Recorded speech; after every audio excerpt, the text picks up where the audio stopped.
Back in one of our top stories today, more now on the shock this community endured this week with the sudden death of Louisville's Junior Bridgman, part of Denny Crum's original Cardinal turnaround team. Bridgman also played in the NBA and then rose to become a billionaire businessman. The 71-year-old was in front of hundreds of scout leaders at the Galt House this week when he said out loud he thought he was having a heart attack. We learned a few hours later that he had died. So we asked Louisville native and longtime UofL cardiologist Dr. Henry Sadlow to come join us here to talk about ways you can make your heart health a priority. And Dr. Sadlow, when you hear somebody has publicly said that and then a few hours later we find they had passed away, what likely happened to Junior Bridgman? I know you're not involved in his case. So first of all, my condolences to him and his family, and great family. But what we're trying to do here is educate people to maybe they can do something to avoid something like this in the future. But to your question, it probably, if someone thinks they're having a heart attack, it probably is. All of a sudden bad pressure in the chest and just a feeling of doom. The only other thing that could cause that would be an aortic dissection, which can mimic a heart attack. But those two things, if an acute coronary plaque ruptures acutely and forms a blood clot on top of it, if it shuts off the blood flow, for example, to the whole wall of the front wall of the heart, things can happen suddenly. You can hold this up. We'll get a closer shot of it on one of our cameras here, because I know you're talking about the plaque in arteries. Yeah, and what it is the plaque starts off low, and then it grows gradually over time if you don't do the right things. And then right down here is a heart attack at the end. And that's a cholesterol plaque plus a blood clot on top of it.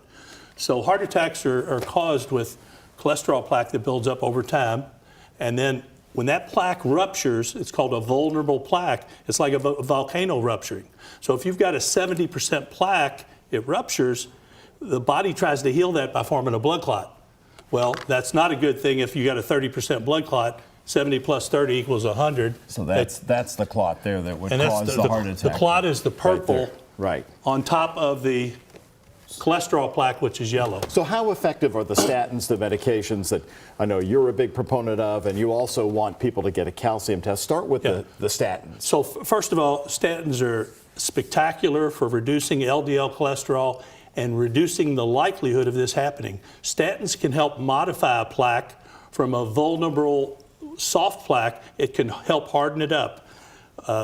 Diet, vegetarian diet, and aerobic exercise like you and I both do regularly to try to reduce our risk. And explain what the calcium test is becoming more common. More of the hospitals do it. They lock the price in at $99.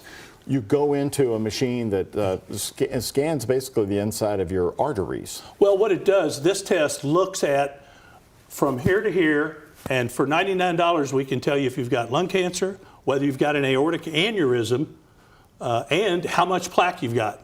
Now, we can't tell you on a simple CAT scan if you've got a vulnerable plaque. That takes more testing. If the calcium test comes back high with a lot of plaque, does that necessarily mean you're going to be having a heart attack in a week or so? Well, if someone figures that out, they're going to win the Nobel Prize, because you can have a 30% plaque, which is mild, doesn't cause chest pain, but if that ruptures, for example, in a heavy smoker, and then you get a big blood clot on top of it, you can shut off the artery. And if you have collateral flow, like a good friend of ours had, it saved his life. He's lucky. Tony Vanetti from WHAS Radio.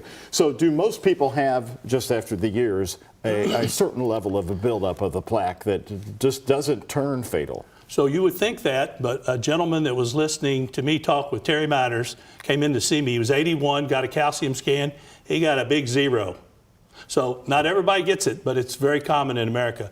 I tell my patients, I'm up in the advanced category for plaque. I've got a score of 800. I don't like that. Thank you, dear old dad. He gave me a lot of great things, but I got his coronary disease. But I'm trying to eat better, walk a bunch, 150 minutes a week, drift towards a vegetarian diet, and take my statin plus Zadia. I'm on 2 cholesterol medicines. All right, Dr. Henry Sadlow, thanks for coming in. I know you'll be pulling for your Cardinals tonight. Go Cards.